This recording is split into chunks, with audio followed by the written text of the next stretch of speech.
Good morning, everyone. This is a rowdy crowd this morning.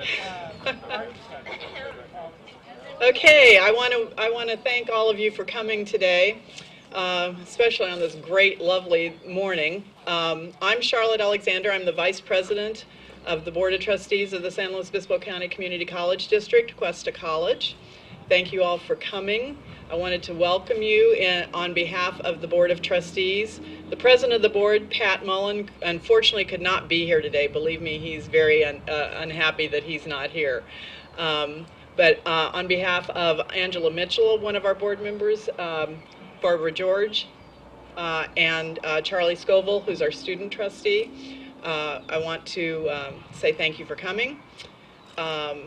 And my job today really is to introduce the man of the hour, Dr. Gil Stork, who's going to make a major announcement about Cuesta, and I look forward to hearing all of your reactions to it. Dr. Stork.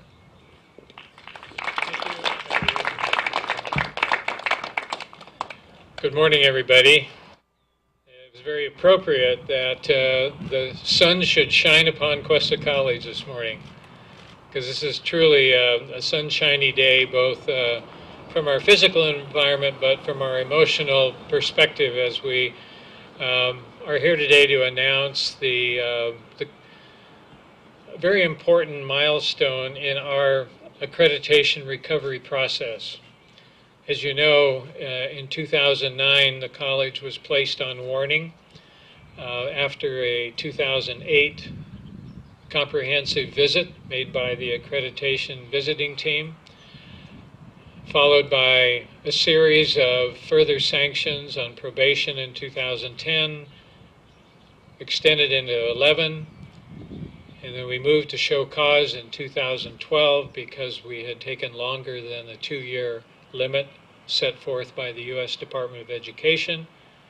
But because of the tremendous effort and work by all of our college community, our faculty, our staff, administration, students, our board of trustees, and the faith of our community, in January of 2013, the commission removed us from show cause and moved us to warning, which is the least severe of all the sanctions, in order to allow us a few more months to complete the last portion of our recommendations, which was to finish our integrated planning process, assess it, and make the necessary adjustments to continue our planning.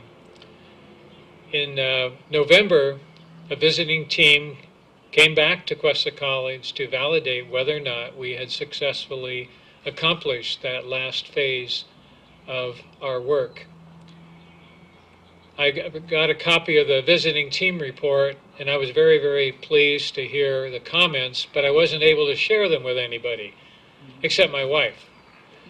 And she was sworn to secrecy.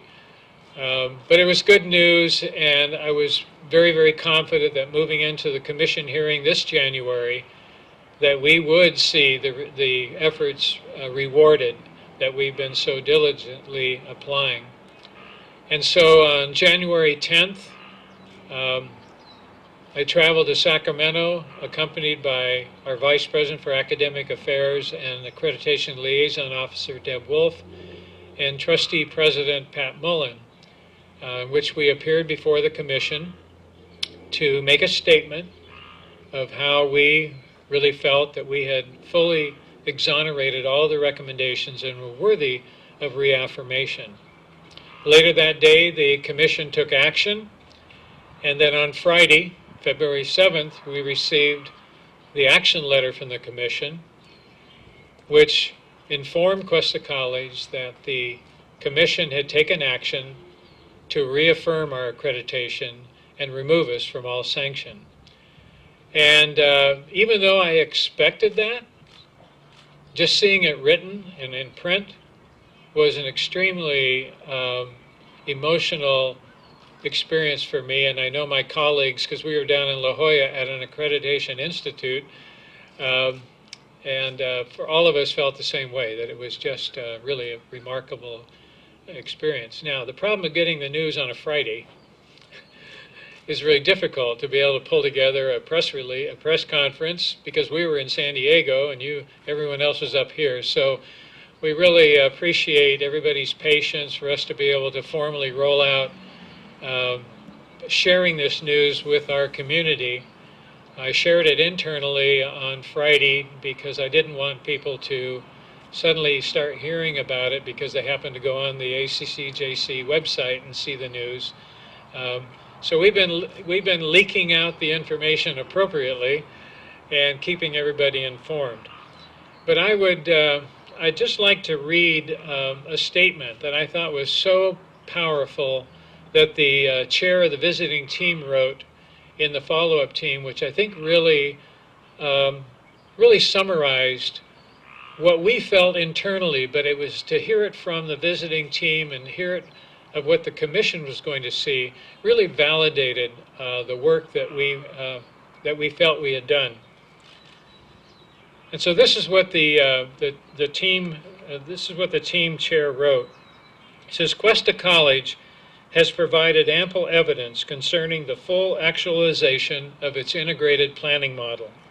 It is the opinion of the team that the administrators, faculty, and students and supporting community of Cuesta College have engineered a remarkable turnaround that is astonishing in its breadth and depth.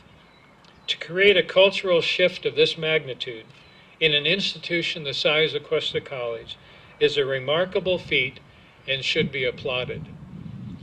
Now those are really powerful words, and I know the chair of that team, and he wouldn't write these if that's not the way he truly felt.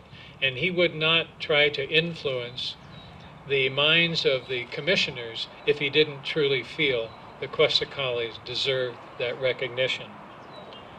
But it didn't happen in a vacuum. It happened by a college community coming together and working towards a common goal. And that effort takes a lot of leadership.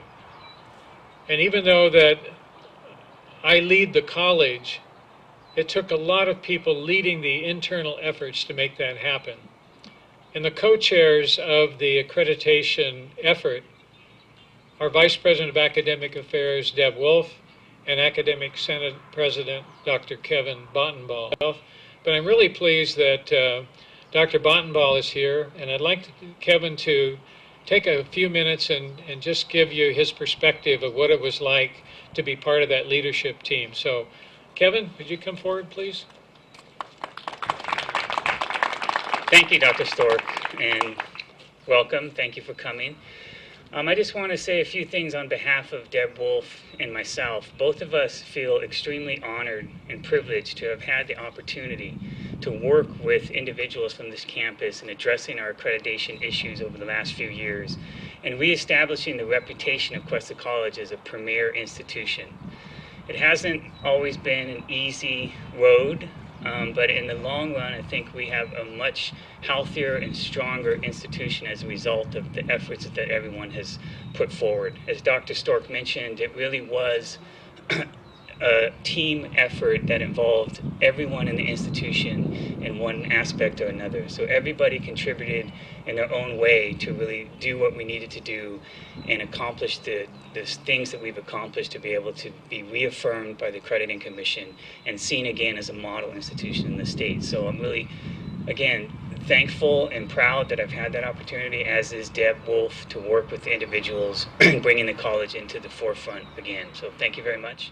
And Dr. Stork, do you have any more you want to say? Thank you, Kevin. Also, there is another group of unsung heroes and heroines that many times go unnoticed, and that's our Board of Trustees. Because if you don't have a trustee or a group of trustees that are really overseeing the policy elements of what accreditation really means, nothing can really happen. They're my bosses, and I'm accountable to the Board of Trustees. And having the opportunity to work with 5 really important people that gave me the support that I needed to make some institutional changes and redirect the efforts of the college was instrumental in our turnaround. And Pat Mullen is the chair of the board, president of the board, and he was not able to be here. That's why Vice President Charlotte Alexander stepped in. But also we have Dr. Barbara George, who's here today, who's a part of that board of trustees. Angela Mitchell couldn't be here today, and of course, as the Tribune well stated on Saturday, I believe it was, a very nice article on the retirement and resignation of Gay Galvin, who was also a very instrumental part of the success of the college during this time. Because the board had to go through the same process that the institution did. It had to redefine itself in terms of what kind of a policy-making body did it need to become? What kind of leaders did they need to become so that they could be role models for the rest of the institution? And they have done that. They've gone through the accreditation training. They've gone through accreditation basics and have been certified. They have developed their own strategic plan in terms of how they're going to accomplish their own board goals. And so from the very top of the institution to the guts of the institution, which are the staff and students, everybody has taken a part of this and taken it seriously. Because this is just not a one-shot deal. This is a way of life now. This is a continuous quality improvement. And we are now sanction-free, and our intention is to continue to be sanction-free. And as we have done for the past 50 years, we will continue to offer only excellence in our services and our programs and our teaching and learning for today's students and the thousands and thousands of students that are going to come in the future.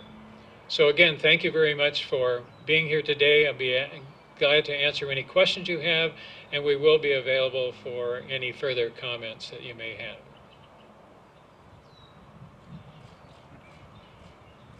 All right, thank you very much.